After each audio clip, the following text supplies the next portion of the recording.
नमस्कार विद्यार्थियों। आज हम एक बहुत ही दिलचस्प विषय पर बात करने वाले हैं। कभी सोचा है कि हमारी पूर्वज हमारे आसपास के पेड़ पौधों का इस्तेमाल कैसे करते थे? या आज भी जो पारंपरिक ज्ञान है वो मॉडर्न मेडिसिन को कैसे रास्ता दिखा रहा है? इन्हीं सब सवालों के जवाब मिलेंगे बीएससी तृतीय वर्ष के इस विषय में, जिसका नाम है एथनोबॉटनी। तो चलिए आज इसके पूरे सिलेबस को अच्छे से समझते हैं। तो देखिए, आज का हमारा रोड मैप क्या रहेगा। सबसे पहले हम कोर्स का एक बेसिक इंट्रोडक्शन लेंगे, फिर एक एक करके सारी यूनिट्स को देखेंगे कि उनमें क्या पढ़ना है, और आखिर में हम ये भी जानेंगे कि इस पढ़ाई के बाद करियर के कौन कौन से रास्ते खुलते हैं। चलिए तो शुरुआत करते हैं भाग अ से। सबसे पहले इस कोर्स की जो बेसिक डिटेल्स हैं उन पर एक नज़र डाल लेते हैं ताकि सब कुछ साफ हो जाए। तो जैसा कि आप देख सकते हैं, ये कोर्स बीएससी थर्ड ईयर के लिए है। विषय है एथनोबॉटनी। अब ये जो पेपर है ये माइनर या इलेक्टिव कैटेगरी में आता है। इसका मतलब है कि आप इसे एक वैकल्पिक विषय के तौर पे चुन सकते हैं। पेपर का टाइटल भी एथनोबॉटनी ही है और ये एक थ्योरी पेपर है जिसका क्रेडिट मान 4 है। ये सारी बेसिक जानकारी बहुत ज़रूरी है। अच्छा, अब सवाल ये उठता है कि इस कोर्स को पढ़ने के बाद हासिल क्या होगा? तो देखिए, इस कोर्स के अंत तक आप पौधों और इंसानों के बीच के गहरे रिश्ते को समझ जाएंगे। आप ये जान पाएंगे कि पेड़ पौधे सिर्फ पेड़ पौधे नहीं हैं, बल्कि हमारी संस्कृति और परंपराओं का एक बहुत बड़ा हिस्सा हैं।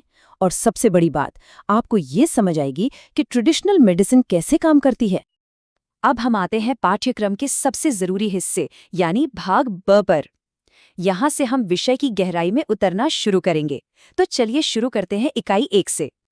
तो इकाई 1 ये इस विषय की नींव है, बिल्कुल फाउंडेशन। इसमें हम समझेंगे कि एथनोबॉटनी आखिर है क्या, इसका कॉन्सेप्ट, इसका दायरा कितना बड़ा है और इसके उद्देश्य क्या हैं। और हाँ, ये कोई अकेला विषय नहीं है, ये एक इंटरडिसिप्लिनरी साइंस है। मतलब इसमें और भी कई विषय आकर जुड़ते हैं। और सबसे दिलचस्प बात, हम भारत के अलग अलग आदिवासी समूहों और उनकी जीवन शैली को भी जानेंगे। चलिए आगे बढ़ते हैं इकाई 2 और 3 की तरफ। इन दोनों यूनिट्स में हम ये जानेंगे कि जो आदिवासी समुदाय हैं वो पारंपरिक रूप से पौधों का इस्तेमाल किस किस तरह से करते आए हैं। इकाई 2 का पूरा फोकस उन पौधों पर है जिनका इस्तेमाल आदिवासी लोग अपने खाने पीने, कुछ नशीले पदार्थों और अपनी सांस्कृतिक प्रथाओं यानी रीति रिवाजों में करते हैं। और ये बहुत ही फैसिनेटिंग है।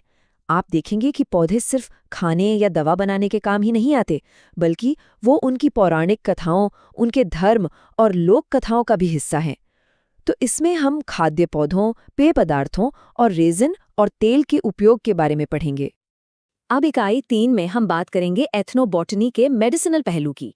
यहाँ हम उन खास पौधों के बारे में जानेंगे जिनका इस्तेमाल पारंपरिक तौर पर बीमारियों के इलाज के लिए किया जाता रहा है। इस यूनिट में हम नीम और तुलसी जैसे बहुत ही जाने पहचाने औषधीय पौधों की गहराई से स्टडी करेंगे, और साथ ही ये भी समझेंगे कि इन कीमती पौधों और जंगलों को बचाने में स्थानीय समुदायों का क्या रोल है और कैसे ये पुराना ज्ञान आज की मॉडर्न मेडिसिन को भी प्रभावित कर रहा है। चलिए अब देखते हैं कि ये जो ट्रेडिशनल नॉलेज है ये आज के दौर में मॉडर्न कानूनों और मेडिकल एप्लीकेशंस के साथ कैसे जुड़ती है। इकाई 4 में हम बात करेंगे कानूनी पहलुओं की। ये बहुत ज़रूरी है। इसमें इंटेलेक्चुअल प्रॉपर्टी राइट्स और बायोडाइवर्सिटी कंजर्वेशन जैसे टॉपिक शामिल हैं। इस यूनिट में एक बहुत महत्वपूर्ण कॉन्सेप्ट है बायोपायरेसी। इसका मतलब है जब कोई किसी समुदाय के पारंपरिक ज्ञान को बिना उसकी इजाज़त के अपने फ़ायदे के लिए इस्तेमाल कर ले। हम ये भी समझेंगे कि पीपल्स बायोडाइवर्सिटी रजिस्टर यानी पीबीआर और बायोडाइवर्सिटी मैनेजमेंट कमेटियां इस ज्ञान को बचाने में कैसे मदद करती हैं। और अब आते हैं सिलेबस की आखिरी यूनिट पर, इकाई 5। ये हमें सीधे पौधों के प्रैक्टिकल इस्तेमाल की तरफ ले जाती है। हम देखेंगे कि आम पेड़ पौधों से अलग अलग बीमारियों का इलाज कैसे किया जाता है। तो देखिए, ये यूनिट सीधे तौर पर बीमारियों और उनके पौधों पर आधारित इलाज से जुड़ी है। इसमें स्किन की बीमारियों से लेकर हार्ट डिजीज तक शामिल है। मतलब त्वचा रोग, अस्थमा, मलेरिया, गठिया, इन जैसी कई बीमारियों के पारंपरिक इलाज के बारे में हम पढ़ेंगे। अब इस सारी पढ़ाई के लिए अच्छी किताबों की भी ज़रूरत होगी, तो पाठ्यक्रम के भाग स में कुछ बहुत अच्छी किताबें सुझाई गई हैं। ये कुछ ऐसी किताबें हैं जो पूरे सेमेस्टर के दौरान आपके बहुत काम आएंगी। इनमें एस.के. जैन की मैनुअल ऑफ एथनोबॉटनी और ग्लिम्पसेस ऑफ इंडियन एथनोबॉटनी तो इस फील्ड की फाउंडेशनल बुक्स मानी जाती हैं। इनके अलावा कोल्टन और राजीव के सिन्हा की किताबें भी काफ़ी फायदेमंद हैं। अब सबसे ज़रूरी सवाल कि इस विषय को पढ़ने के बाद करियर के क्या ऑप्शंस हैं? भविष्य में ये ज्ञान कहाँ काम आ सकता है? चलिए इस पर भी एक नज़र डालते हैं। तो देखिए, एथनोबॉटनी का ज्ञान आपको कई रोमांचक फील्ड्स में ले जा सकता है। आप बोटैनिकल रिसर्च या बायोडाइवर्सिटी कंजर्वेशन में जा सकते हैं। आजकल आयुर्वेदिक और हर्बल इंडस्ट्री बहुत तेजी से बढ़ रही है, वहाँ भी बहुत मौके हैं। इसके अलावा आप ट्रेडिशनल नॉलेज को डॉक्यूमेंट करने का काम कर सकते हैं या फिर एकेडमिक्स और टीचिंग में भी अपना करियर बना सकते हैं। तो कुल मिलाकर ये कोर्स सिर्फ एक विषय नहीं है, बल्कि ये दुनिया को देखने का एक बिल्कुल नया नजरिया है। ये हमें सिखाता है कि हमारी प्रकृति और हमारी संस्कृति एक दूसरे से कितने गहरे जुड़े हुए हैं।